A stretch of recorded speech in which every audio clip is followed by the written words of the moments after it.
kütləli cismi birinci mail müstəvi üzrə bərabər sürətlə qaldıranda F qüvvəsi tətbiq olunur.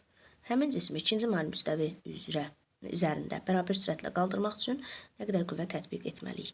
Baxın, K bərabərdir L bölünsün H. Bu bizim nəyimiz idi? Qüvvədə qazancımızın düsturuydu.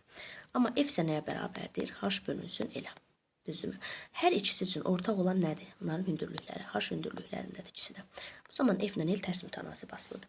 Bu da tərs mütənasib asılıq yazsaq, F1 bölünsün F2 nəyə bərabərdir? L2 bölünsün L1-ə. Baxın, indi birinci mail müstəvi ilə qaldıran zaman F qüvvəsi tətbiq olunur. Yazırıq, F bölünsün F2 bərabərdir. L2 2 L1-ə bərabərdir. Yazırıq 2 L1 bölünsün L1. L1-lər ixtisar getdi. Bu zaman F2-ni tapırıq. Nə qədər olur? F bölünsün 2 olur. Cavab olur C variantı. Baxaq ikinciyə. Deməli, 100 kiloqram kütləli cismi tərpənən blok vasitəsilə 6 metr hündürlüyə bərabər sürətlə qaldırdıqda ipin sərbəst ucuna tətbiq olunan F qüvvəsi. Baxın, bura bir dənə tərpənən blok da edəcəksək, deməli, neyinir? 100 Newton, 100 kiloqram, daha doğrusu kütləli cismi dartır. Ağırlığın yazsaq olacaq nə qədər? 1000 Newton. Baxın, onda bu yükü, burada da nə qədər olacaq? 1000 Newton gərilmə. Və bu bloku 2 dənə ip saxlayır. Onda hər birinə 500 Newton. 500 Newton nədir? Qüvvə tətbiq olunur. Həm də biz eyni zamanda bilirik ki, tərpənən blokda MC bölünsün 2-də də qüvvə. Yəni 1000 bölünsün 2, bu da mənə nəyi verəcək? 500-ü verəcək. 500 Newton. Deməli, ipin sərbəst ucuna 500 Newton, deməli, qüvvə tətbiq olunacaq. Eyni zamanda biz bilirik ki, tərpənən blokda H, deməli, H ip 2H yükə bərabərdir. Düzdürmü? İndi baxaq. Deməli, H yükü nə qədər verib? 6 veribdir. Məndən də nəyi soruşur?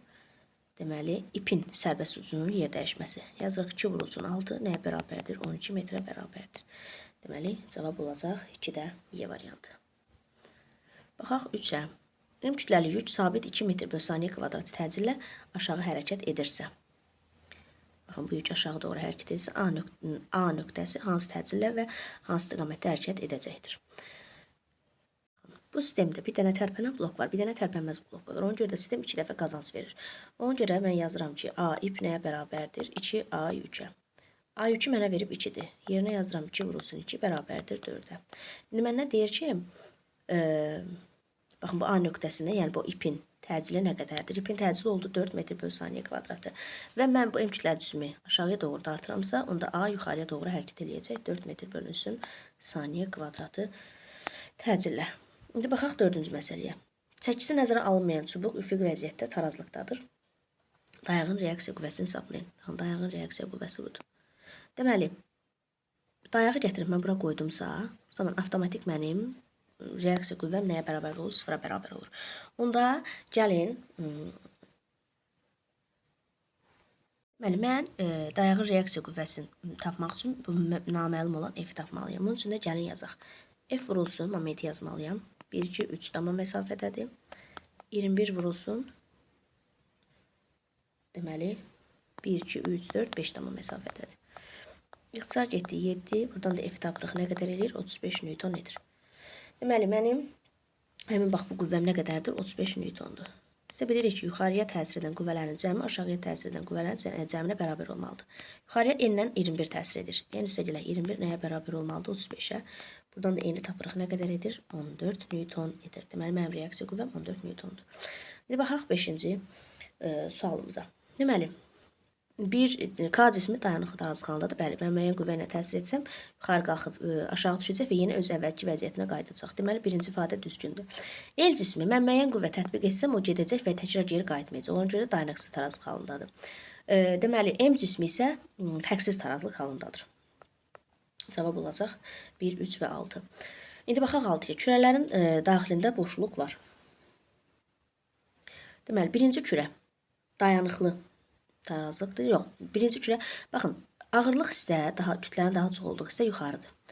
Düzdürmü? Kütlə mərkəzi isə buralarda bir yerə düşəcək. Və ikinci cismə baxacaqsa, bu da hardasa kütlə aşağı hissədə kütlə daha çox olduğuna görə bu hissələr düşəcək.